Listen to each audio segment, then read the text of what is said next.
Far East Broadcasting Company Philippines, in partnership with Green Hills Christian Fellowship Ortigas, bring you a message from the Word of God. Together, let us know Christ and make Him known. Ang title po ng ating mensahe sa hapong ito ay Ang Dambanang Tunay na Nagbabanal. Ang Dambanang Tunay na Nagbabanal. Ang dambana po ay isang salita na para sa salitang altar, no? So kung kayo po ay nalalaliman ng konti sa Tagalog ko, yun po ang ibig sabihin ng dambana. Ang dambanang tunay na nagbabanal. At ang ating pong teksto, panatilihin niyo pong bukas ang inyong mga Biblia sa Hebrews chapter 13 verses 10 to 16. Makikita niyo din po ang outline ng buong mensahe na nasa bulletin po ninyo. So kung sisilipin niyo po, nakalakip doon sa inyong bulletin ang outline ng ating mensahe sa hapong ito. Panginoon, kayo nga po ang mangusap sa aming pag-aaral ng inyong banal na salita. Wala po kaming kakayahan at sapat na karunungan, O Diyos, upang lubos na maunawaan ang inyong mensahe. Ngunit alam namin na ito ay iyong isinulat upang aming maintindihan.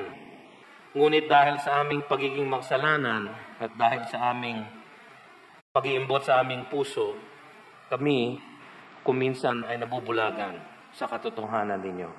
Kaya kayo po ang magbigay liwanag sa amin sa hapong ito at magbigay ng kapangyarihan, lalo na, O Diyos, na sumunod sa mga tagubilin ninyo sa mga talatang aming pag-aaralan. Ito ang aming samot dalangin sa pangalan ni Jesus. Amen. Sa ating pag-aaral sa buong aklat ng Hebreo, malinaw na nakita natin ang kahigitan ni Kristo at ng Kristyanismo kaysa sa Judaismo. Yun ang pakay ng may akda. At kaysa sa kahit na ano pang sistema ng relihiyon na nilikha ng tao. Kaya huwag na po kayong kabahan. Kayo po ay nasa tamang pananampalataya. Meron po tayong isang tiyak na salita ng Diyos na nagsasabi noon. Sa kanyang pagtubos ng mga makasalanan sa pamamagitan ng kanyang sariling dugo, nakamit ni Kristo minsan magpakailanman, once for all, ang pagliligtas ng lahat ng mananalig sa kanya. Nabasa natin to sa Hebrews chapter 10, sa verse 10. Babalikan ko lang saglit para basahin sa inyo. Hebrews 10:10. And by that will we have been sanctified through the offering of the body of Jesus Christ once for all. Tapos ang sabi niya sa verse 12 ng chapter 10, but when Christ had offered for all time a single sacrifice for sins, He sat down at the right hand of God. Kaya po siya umupo dahil tapos na po ang trabaho niya. Tapos na po ang pagliligtas niya ng mga mananalig sa Kanya. Datapot siya ay nakaupo sa kanan ng Diyos lamang makapangyarihan sa lahat. Sa tekstong ating pag-aaralan ngayon, nananawagan muli ang may akda. Natalikuran na ng mga Hudyo ang hindi nakapagliligtas na lumang tipan na kanilang nakasanayan, na kanilang kinalakhan, ngunit pinalitan na ng Diyos. At sana yakapin na nila ng lubusan ng isang bagong tipan sa dugo ni Kristo Jesus. Makikita natin ito sa kaligtasang tunay na nasa pag-alay ni Kristo ng sarili niya. At ang karampatang tugon natin sa kaligtasan na ito na atin ang nakamit mula sa Kanya ay ang pag-aalay naman natin ng ating sarili sa pagsunod at sa pagpupuri sa Kanya. Tingnan natin ang mga katotohanan na narito. Una sa lahat, ang kaligtasan na tunay ay nasa pag-alay ni Kristo ng sarili niya.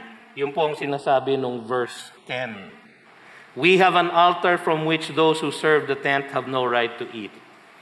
Alam ko medyo nakakalito. At hindi lang kayo ang nalilito sa ganitong talata. Marami pong mga teologo ang maraming debate patungkol sa kung anong ibig sabihin nitong talatang ito. Pero makikita naman natin siya sa konteksto ng talata. No? Dahil sa babala na binigay ng may akda sa verse 9. Tignan niyo yung verse 9. No? Tungkol sa pag-iwas sa mga diverse and strange teaching. Sabi niya, do not be led away by diverse and strange teachings. Verse 9. At sa mga foods which have not benefited those devoted to them. No? Makikita natin dito, maaninag natin ang inclinasyon ng mga taga-Hebreo na manumbalik sa mga reglamento ng lumang tipan na pinalitan na nga ng Diyos. O di kaya ang tuksong lagi nilang hinaharap na sila ay makibagay muli sa lumang relihiyong kanila nang iniwanan. So marahil may pressure sa kanila na manumbalik. Kasi dati silang Hudyo. Mga kamag-anak nila Hudyo. Mga kaibigan nila Hudyo. No? Walang pinagkaiba yon sa iba sa atin na galing sa pagiging Katoliko-Romano. No? Kung paggaling kayo dun sa inyong relihiyong kinalakan, ang inyong mga kamag-anak ay Katoliko, ang inyong mga kaibigan ay Katoliko, datapot may pressure na makibagay. Siguro ganun ang kanilang nararamdaman. Marahil niyayaya sila ng kanilang mga kamag-anak, mga kasama, na makipista sa kanila. Kaya sabi niya sa verse 9, foods, not by foods which have not benefited those devoted to them. Siguro kainan ang issue. Doon siguro nagmumula yung pressure. No? Ngunit alam na nila na ang mga alay at handog na ito ay hindi naman talaga nakaliligtas. Sinabi na yun ng may akda sa chapter 9, sa verses 9 to 14. Isahan ko sa verse 8. By this, the Holy Spirit indicates that the way into the holy place, ang daan para makalapit sa Diyos, is not yet opened as long as the first section is still standing, yung Old Testament, which is symbolic for the present age. Lahat ng nangyari sa Old Testament, symbolic lang po. Isang pagtanaw sa katunayan na darating pagdating ni Kristo. Dumating na si Kristo. Kaya sabi niya, according to this arrangement, gifts and sacrifices are offered that cannot perfect the conscience of the worshiper. Hindi daw nakakapagbabanal. But deal only with food and drink and with various washings, regulations for the body imposed until the time of Reformation. But, sabi niya, when Christ appeared as a high priest of the good things that have come, then, through the greater and more perfect tent, not made with hands, that is not of this creation. Naalala niyo, meron tayong series na yung tabernacle, an Old Testament type o picture ni Kristo Jesus. So sabi dito, a greater and more perfect tent, not made with hands, that is not of this creation. He entered once for all into the holy places, not by means of the blood of goats and calves, but by means of his own blood, thus securing an eternal redemption. For if the blood of goats and bulls, and sprinkling of defiled persons with the ashes of a heifer sanctify for the purification of the flesh, how much more, sabi niya, how much more will the blood of Christ, who through the eternal Spirit offered himself without blemish, walang kasalanan, to God, purify our conscience from dead works to serve the living God. Ang objective, makapasok tayo sa kabanal-banalang lugar ng Diyos at makapaglingkod tayo. Tandaan niyo po yun, kasi mag-e-end po yung sermon natin sa tono ng paglilingkod.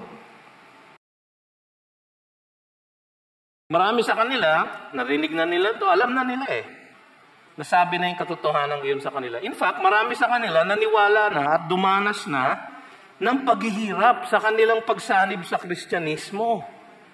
Diba nabasa natin sa chapter 10, verses 32 to 33. But recall the former days when after you were enlightened, you endured a hard struggle with sufferings. So nung sila ay naniwala sa Kristyanismo, sila ay na-persecute. Sometimes being publicly exposed to reproach and affliction, and sometimes being partners with those so treated. So alam na nila na sila ay nasa tamang paniniwala, nag-suffer na nga sila dahil sa kanilang paniniwala na ito. Kaya lang marahil tinutuya sila ng kanilang mga kapwa-Hudyo na wala man lamang silang sistema ng relihiyon. Kasi nung sila ay naging Kristiyano, wala na yung mga altar, wala na yung mga dietary rules, wala na yung seremonya, wala na yung ritual, no?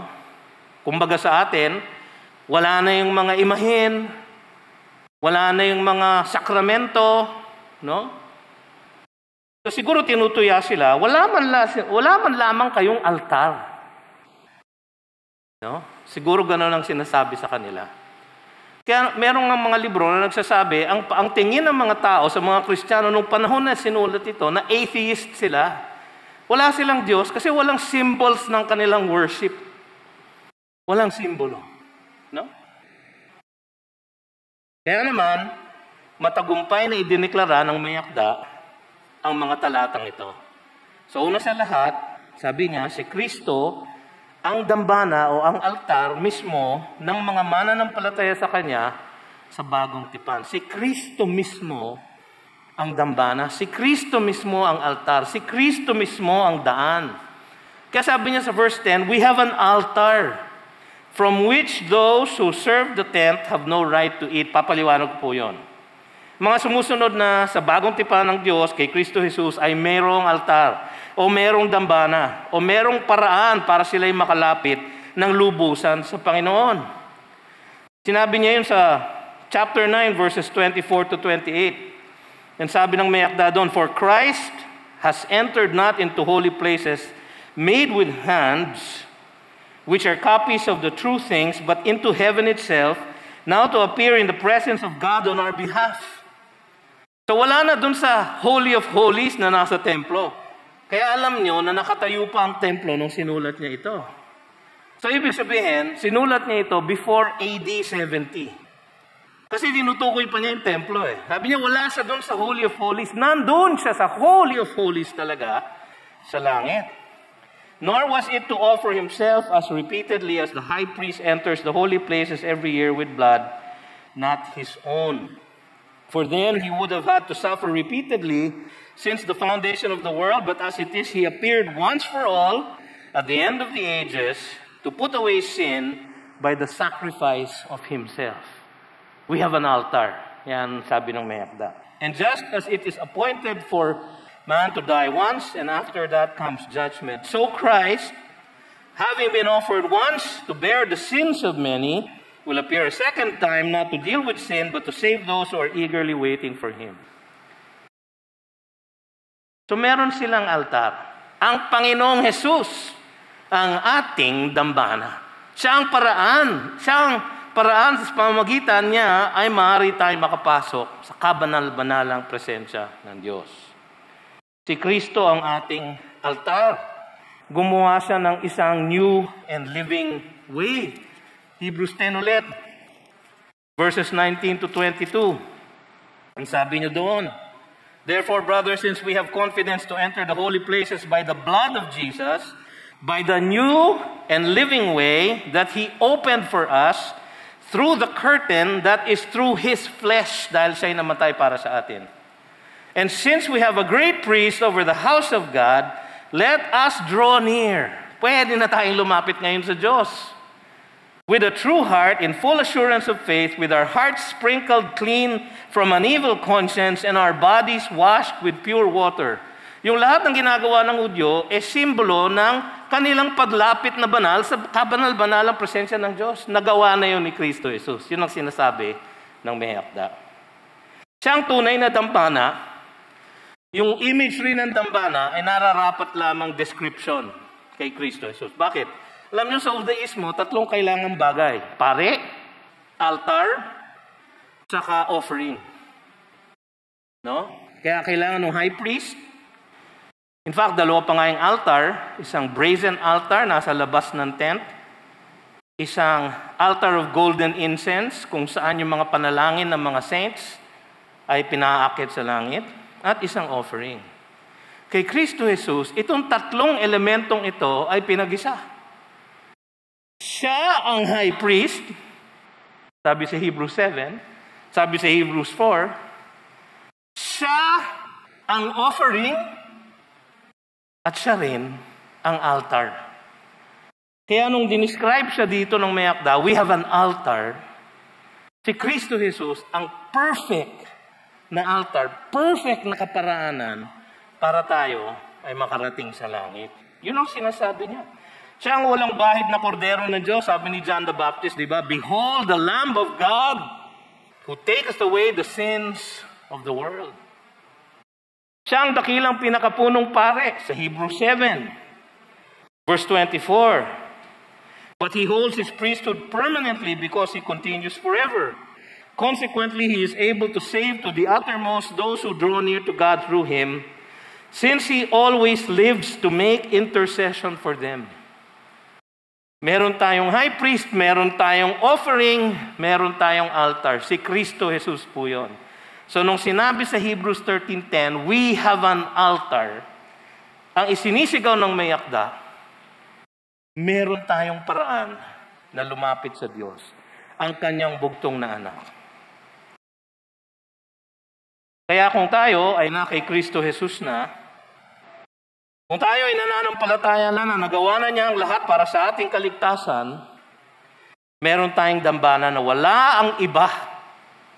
Yung iba na umaasa pa sa mabubuting gawa o ritual o sakramento o relihiyon, wala silang ganitong altar na pwede nilang gamitin para makalapit sa Diyos.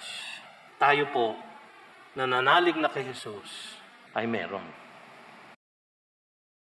Alam niyo, merong sinabi dito sa verse 10 na naging kalituhan ng marami. Kahit po ako talagang medyo nahirapan po ako dito. Sabi kasi dito, we have an altar from which those who serve the tent have no right to eat. Hay ko, kung si Kristo yun, ang kausap niya mga Kristiyano, meron silang right to eat, di ba? Pero ang keyword pala is those who serve in the tent. Sino bang nagsaserve sa tabernacle? Mga priest, di ba? So doon ko po nakita yung ibig sabihin.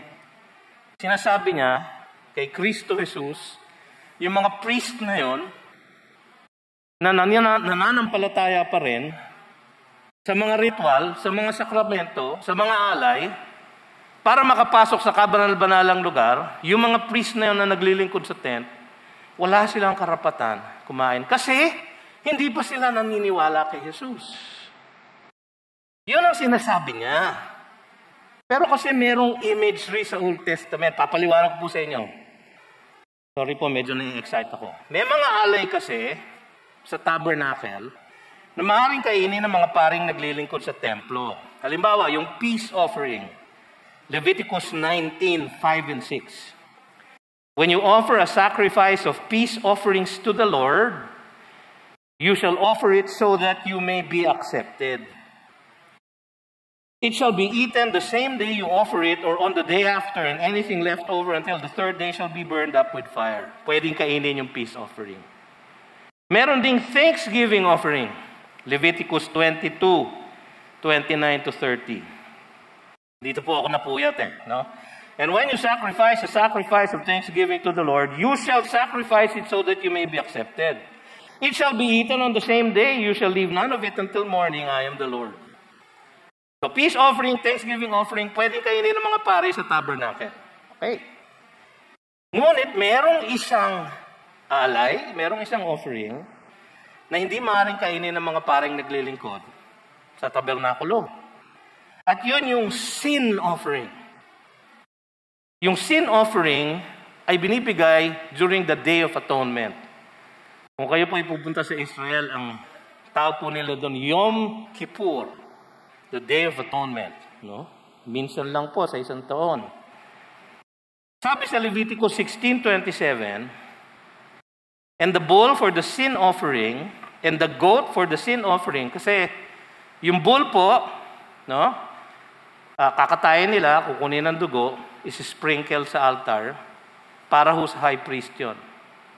Dadalhin niya po yung dugo na yon sa loob. Yung goat naman po for the sin offering, para sa mga tao. Okay? Whose blood was brought in to make atonement in the holy place, shall be carried outside the camp. So kasi papasok yung high priest, di ba, napag-aralan na natin to, iwiwisik niya dun sa mercy seat para sila katanggap-tanggap sa Diyos. Lahat po yun ay simbolo lang ng gagawin talaga ni Kristo. Na nagawa na niya nung sinulat ito.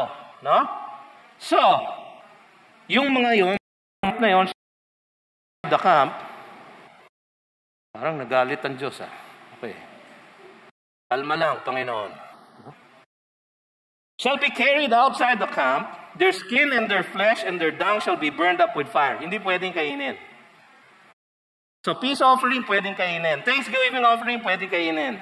Sin offering, ilalabas yung hayop, sa kampo, susunugin.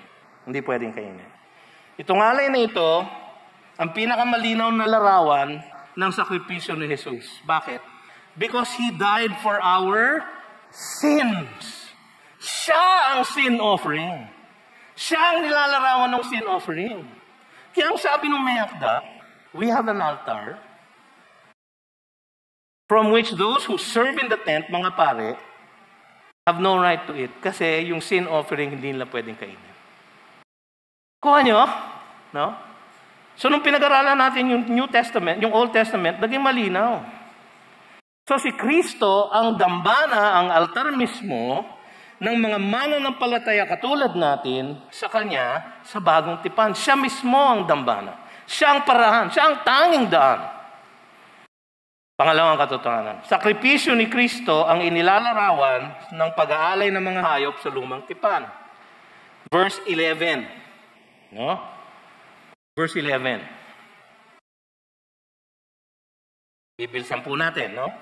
May communion pa po tayo. Verse 11. For the bodies of those animals whose blood is brought into the holy places by the high priest as a sacrifice for sin are burned outside the camp. Yun po yung sinabi sa Leviticus 16:27.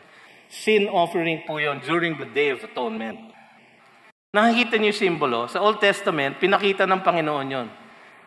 Meron darating na mag-aalay ng kanyang buhay, ang aking sariling anak, siya ang dakilang kordero ng Diyos. Sa kanyang pagdating, iaalay niya ang sariling dugo para makapasok kayo sa kabanal-banalang lugar ng Diyos, sa langit mismo, at siya mismo ang sin offering. Yun ang tinutukoy sa verse 10. Yung hindi pwedeng kainin ng mga pare. Kasi, kung paano hindi pwedeng kainin ng mga pare ang sin offering during the Day of Atonement, hindi nila pwedeng kainin, di ba? Gayon din, hindi rin maaaring makibahagi ang mga nananalig pa sa lumang relihiyon sa sin offering, sa tunay na sin offering na si Kristo Jesus. Yun ang sinasabi ng verse 11. Hindi sila maaaring makibahagi. Kasi sa lumang sin offering, hindi na sila talaga maaaring makibahagi sa sin offering. Sa tunay na sin offering, kapag sila ay hindi pa nananalig kay Jesus, hindi sila maaaring makibahagi sa sin offering. Kaya sabi niya, hindi kayo dapat matukso. Na kayo Kristiyano na sa pagka kayo nakakarinig ng panunuya o panlilibakmanan ng mga umaasa pa rin sa sistemang relihiyon ng mabubuting gawa. Ito ay dahil meron na tayong tunay na dambana na nakapagliligtas, na nakapagbabanal sa atin, nakapaglalapit sa atin sa Diyos. Yung mga hindi pa rin nananampalataya sa Kanya at sa Kanyang natapos na nagawain sa krus ay hindi makakabahagi sa tunay na altar, sa tunay na sin offering na si Jesus Christ. Alam niyo, sa Day of Atonement, dalawang bagay ang nangyayari. Dinadala yung dugo sa loob ng Holy of Holies, winiwisik sa mercy seat. Pagbabayad sala sa mga kasalanan ng lahat ng tao. Pangalawa, ang lahat ng katawan at kalamnan ng hayop sinusunog sa labas ng kampo. Meron pong simbolo yon. Yung pagwiwisik ng dugo, pagbabayad sa sala o sa kasalanan ng tao, yung paglabas ng katawan at susunugin, pagtapon, paglabas ng kasalanan sa kampo ng Israel. Yun ang kanilang statement by symbol na hindi na kami magkakasala. Kami susunod na sa iyo. In fact, itatapon na namin ang kasalanan. Kaya nga sa Day of Atonement, meron pang isang goat. Ang tawag nila, the scapegoat. Doon galing yung term na yun. Mananalangin yung mga pare over the head of the goat, tapos patatakbuhin nila sa labas ng wilderness. Yun po ang simbolo na tinatalikuran nila ang kasalanan. So hindi lang nila pinagbabayaran sa dugo ng hayop ang kanilang pagkakasala, kanilang itinatapon pa ang kanilang pagkakasala sa labas ng kanilang bayan. Yun po ang simbolo nun. Si Kristo po ang naging katotohanan ng simbolong yun. Si Kristo ang dambana mismo ng mga mananampalataya sa Kanya sa Bagong Tipan, at sakripisyo ni Kristo mismo ang inilarawan ng pag-aalay ng hayop sa Lumang Tipan. Pangatlo, sakripisyo ni Kristo lamang ang tunay na nakapagliligtas sa makasalanan. Tingnan niyo yung verse 12. So Jesus also suffered outside the gate in order to sanctify the people through His own blood. Ang linaw po. No? Ito ang larawan na ito ng Day of Atonement ay natupad lahat sa pag-aalay ni Kristo. Nung kanyang ibinuhos ang kanyang dugo sa Kalbaryo, para siyang pumasok sa mercy seat sa heaven mismo, at inialay yung dugo niya mismo bilang kabayaran sa lahat ng kasalanan ng lahat ng mananampalataya sa Kanya. 1 Peter 1:18, knowing that you were ransomed from the futile ways inherited from your forefathers, not with perishable things such as silver or gold, but with the precious blood of Christ, like that of a lamb without blemish or spot. Kristo po yun. Si Kristo po yun. Ang kanyang pagkakapako sa burol ng Golgotha, malalim yung burol, sa hill. No? Sa hill of Golgotha. No? Sa Jerusalem po, yung old gate ng Jerusalem, yung meron kayong makikitang chapel doon, parang yung tawag nila Calvary kung saan pinako si Kristo Jesus. Ngayon po, nasa loob po yun ng city, pero nung araw po, nasa labas po yun ng gate. No? Doon po siya itinapon. Doon po siya ipinako. Pinako siya na isang kriminal. Hindi ba? He was unjustly tried. No? So, siya ay pinatay, pinaslang, pinarusahan sa labas ng Jerusalem. Bilang isang pagtupad doon sa imagery ng Day of Atonement, kung saan ang hayop ay itinatapon sa labas ng kampo. Datapwat natupad kay Kristo Jesus yung imagery na yun. Kaya sabi ni Pablo sa 2 Corinthians 5:21, for our sake, He, si God, made Him, si Jesus, to be sin, who knew no sin, so that in Him we might become the righteousness of God. Kay Kristo Jesus, nasa atin ang katuwiran ng Diyos. Dahil siyang umako ng ating kasalanan. Yan po ang sineselebrate natin sa ating Lord's Table.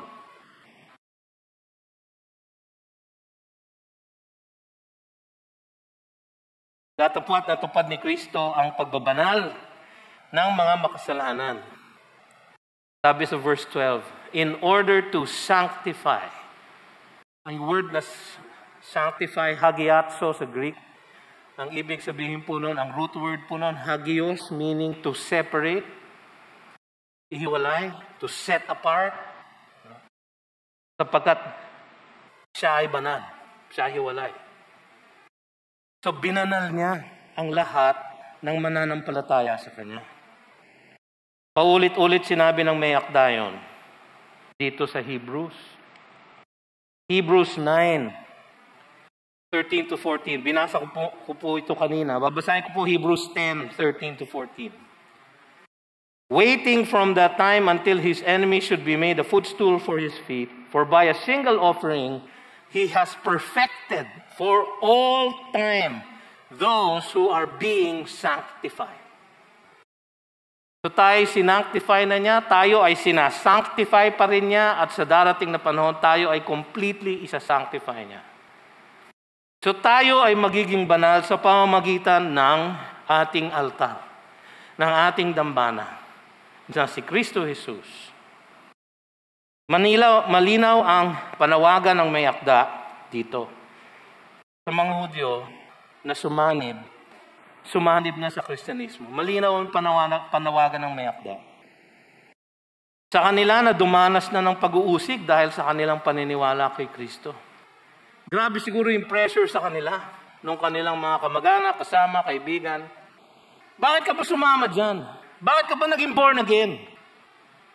Yan, sarap-sarap ng buhay. Marami kang namimiss. Hindi ka makasama sa amin. Ayaw mo sumama sa fiesta. Ayaw mo sumama sa prosesyon. Hindi ka makasama ng ating ibang kamag-anak kapag tayo ay magmimisa. Merong ganong pressure, hindi ba ang iba sa atin? Hindi lamang naman po yung galing sa Katoliko. Kahit yung iba sa atin, nagaling sa Protestante. Kasi meron din sariling ritual at tradisyon ng ibang mga Protestante na hindi rin biblical.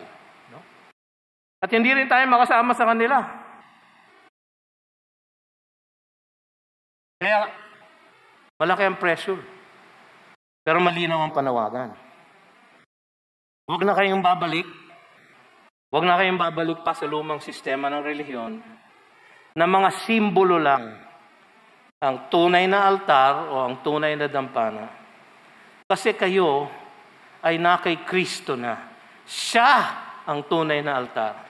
Siya ang tunay na dambana. Siya ang inilarawan sa Old Testament na kabayaran ng ating kasalanan. At sa Kanya tayo dapat sumunod at magpuri. Kaya yung susunod na punto. So alam na natin na siya ang tunay na dambana sa lahat ng nananampalataya sa Kanya. Pangalawa, ang karampatang tugon sa kaligtasan na ito ay pag-aalay ng pagsunod at pagpupuri sa Kanya.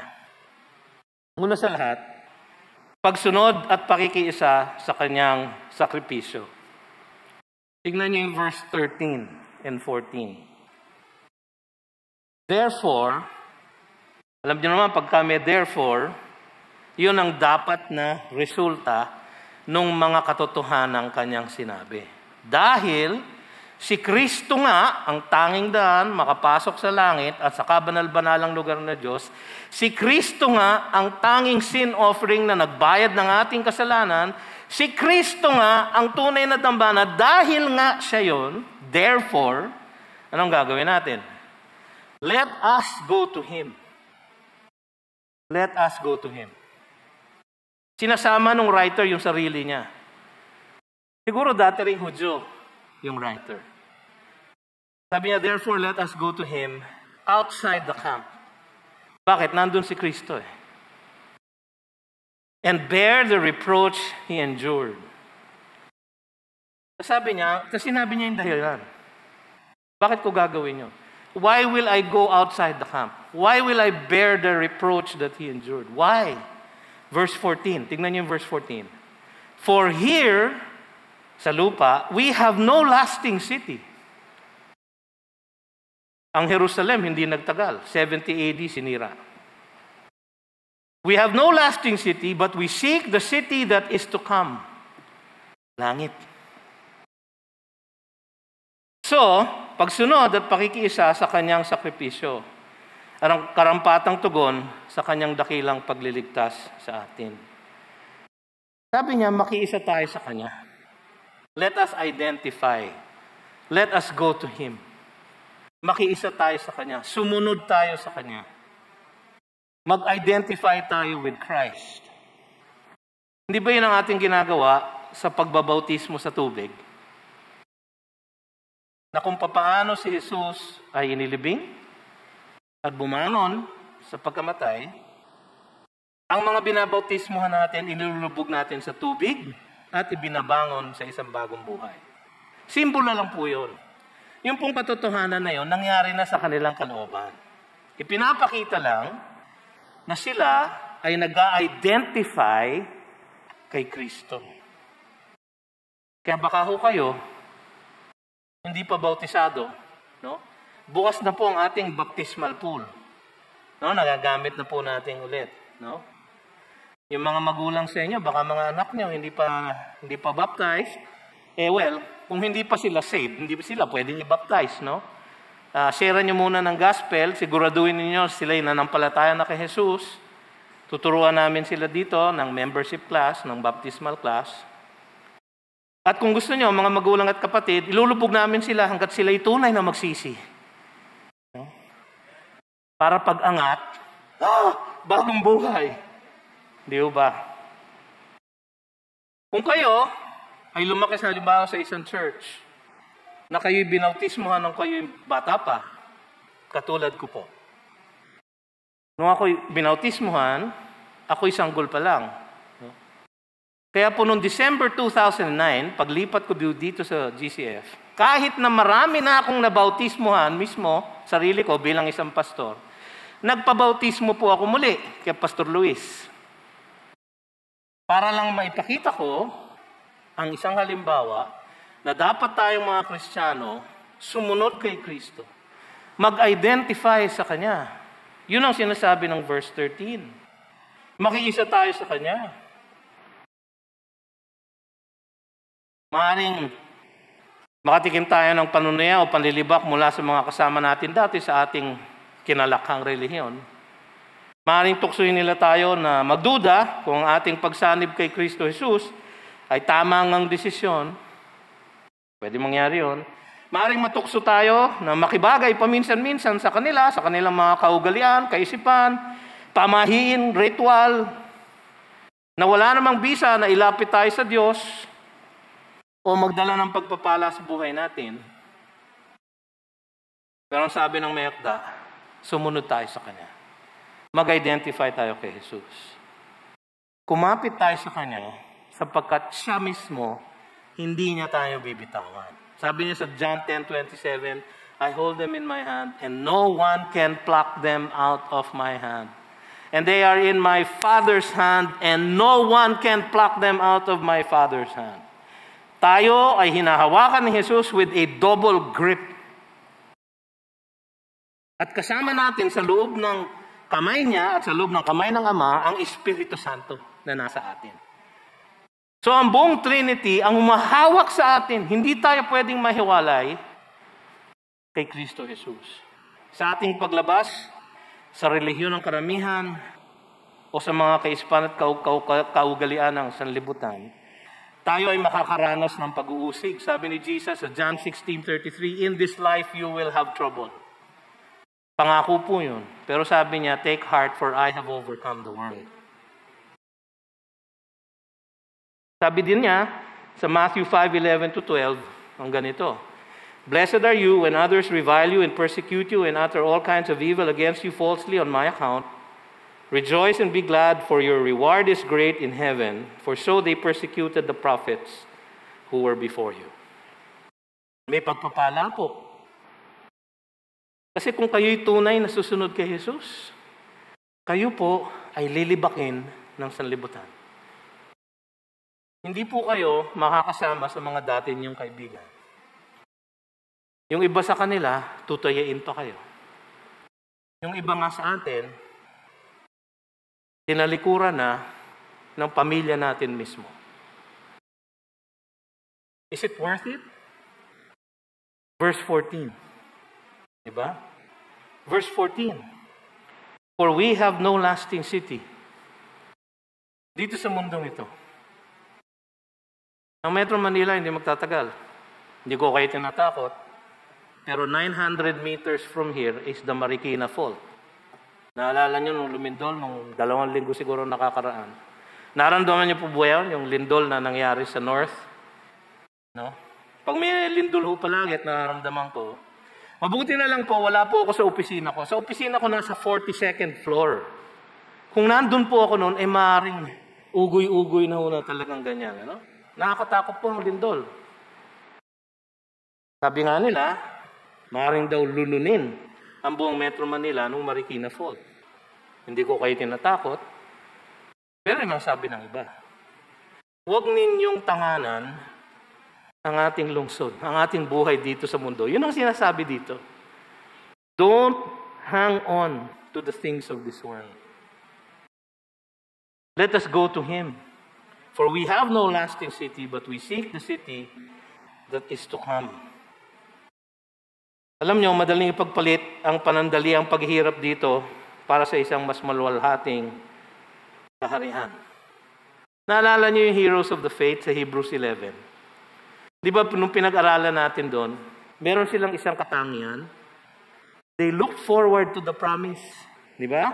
Hebrews 11, 8-10. By faith, Abraham obeyed when he was called to go out to a place that he was to receive as an inheritance. By faith. Hindi niya alam kung saan. Hindi niya alam kung alin. Bakit? And he went out not knowing where he was going.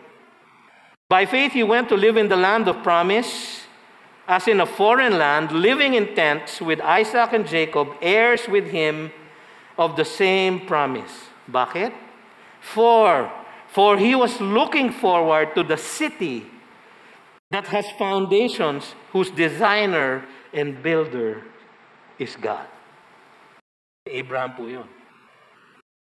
Sa Hebrews 11, 13-16, may isang prinsipyong nilagay doon, yung may akda. Sabi niya, these all, itong mga Old Testament heroes na ito, these all died in faith, not having received the things promised, but having seen them and greeted them from afar,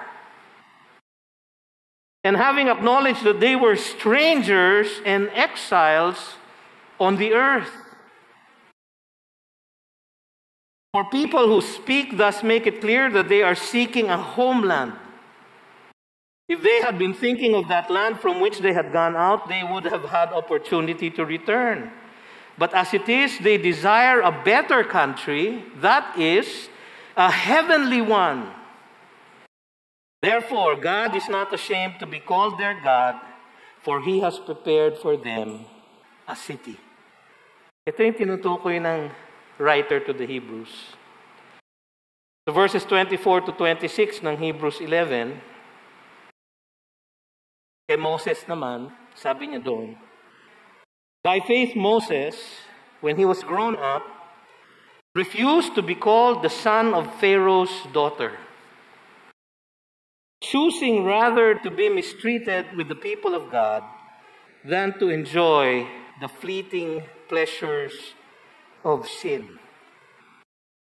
Siya po ay miraculously preserved ng Diyos, di ba? Nung baby siya, siya ay nilagay sa isang basket na nilagay sa ilog na inanod mismo kung saan naliligo ang prinsesa ng Ehipto. Palagay nyo kaya, aksidente yon? Sinadya yun ng Diyos to preserve him. Bakit? Kasi he will lead his people out of exile, out of Egypt. Pero nung siya'y malaki, siya ay nag-identify with his people, choosing rather to be mistreated with the people of God than to enjoy the fleeting pleasures of sin. Pwede siya maging prinsipe ng Ehipto. Pwede siya maging Pharaoh. Pero tinalikuran niya yon. Bakit? Hebrews 11:26. He considered the reproach of Christ greater wealth than the treasures of Egypt, for he was looking to the reward. Paano niya na-consider yung reproach ni Christ? Hindi naman sila nagkita ni Christ. Diba? Pero nakita ni Moses kasi. Nakita ni Moses sa pangako ng Diyos na ang Diyos magdadala ng kaligtasan sa kanila. Para sa kanya, yung pangako ng Diyos na yon ang kanyang pinanghawakan. Si Jesucristo yon. So, alam din niya na kung siya ay mananangan sa pangako ng Diyos, tatalikuran niya ang kanyang kinalakhan.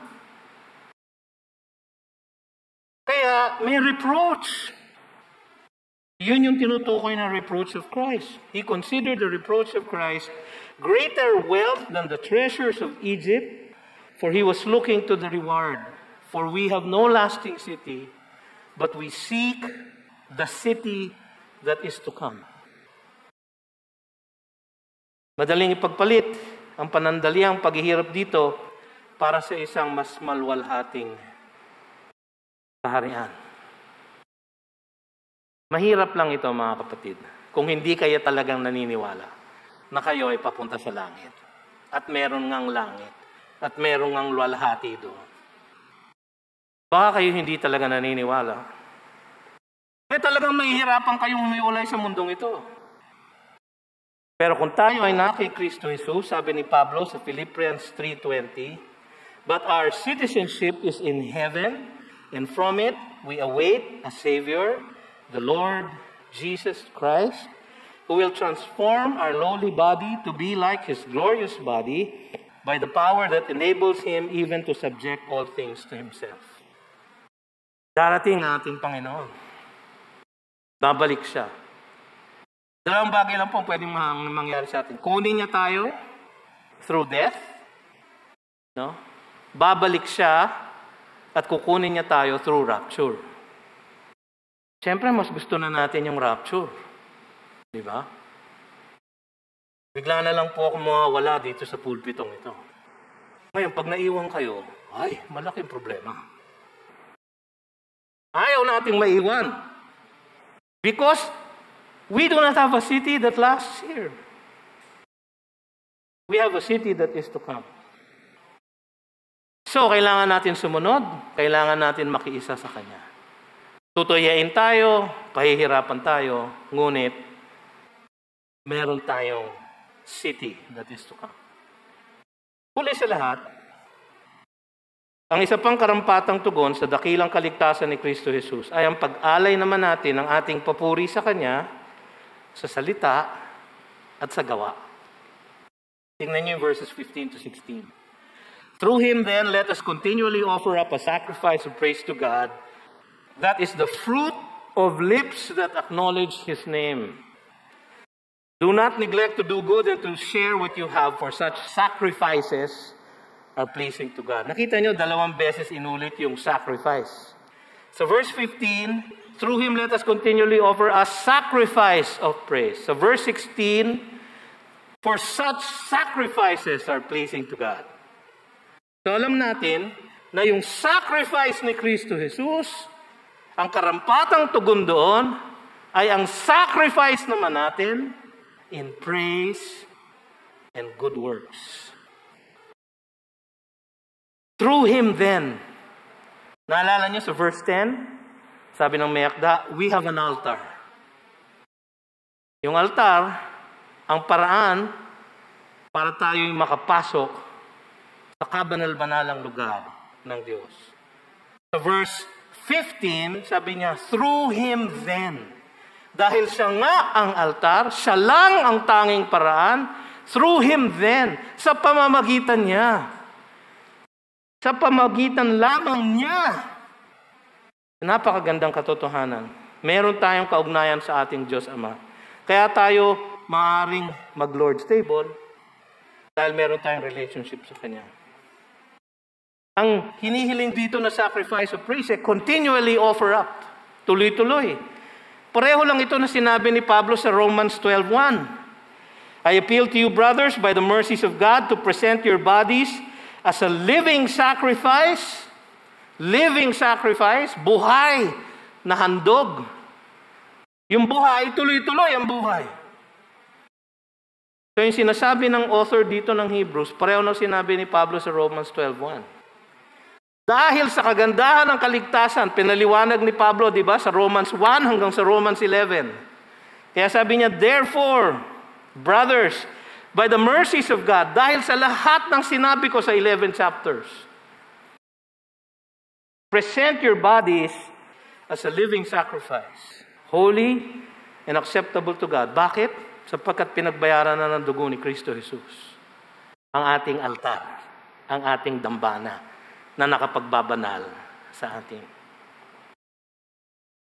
Which is your spiritual worship or your spiritual service.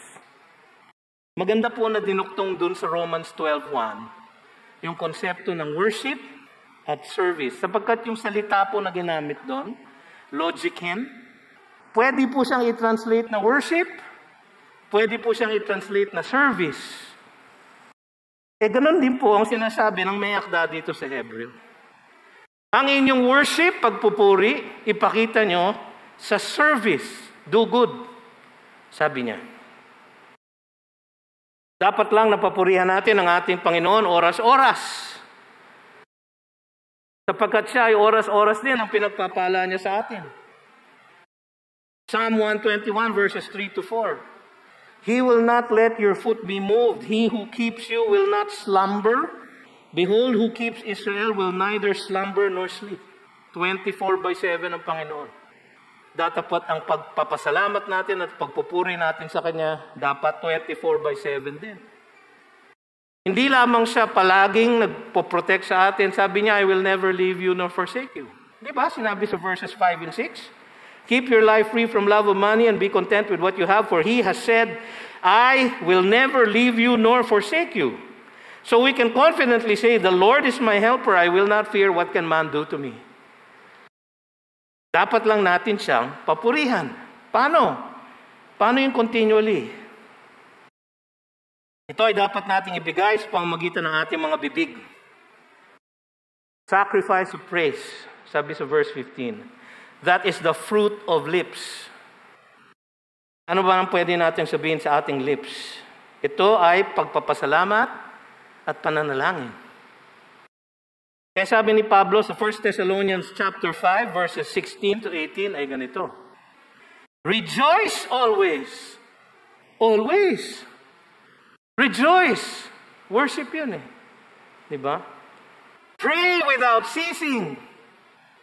Bakit? Give thanks in all circumstances, for this is the will of God in Christ Jesus for you. Rejoice always. Pray without ceasing. Give thanks in all circumstances. That is how you give the sacrifice of praise, with the fruit of your lips. Kapag ating binabasa ang salita ng Diyos at pinoproclaim ang kanyang gospel, sacrifice of praise po yun. Hindi po nananatili yun sa pag-awit lang. Akala ng iba, ang worship equals music. Mali po. Ang worship po, sabi ng Romans 12:1, is also service. Paglilingkod sa Kanya. Paano yun? Sabi sa verse 16, do not neglect to do good. Ano ba yung do good? Balik kayo sa umpisa ng chapter 13. Naalala niyo yun? Let brotherly love continue. Do not neglect to show hospitality to strangers, for thereby some have entertained angels unawares. Remember those who are in prison, as though in prison with them, and those who are mistreated, since you also are in the body. Yun ang sinasabi niya sa verse 16. Do not neglect to do good. Huwag niyong kakalimutan yung verses 1 to 3. Na sinabi ko na sa inyo. Bakit? Tayo iniligtas to do good. Ephesians 2:8 to 10. For by grace are you saved through faith. Diba? This is not your own doing. It is the gift of God. Not a result of works, so that no one may boast. For, bakit? Bakit tayo niligtas ng ganon? For, we are His workmanship.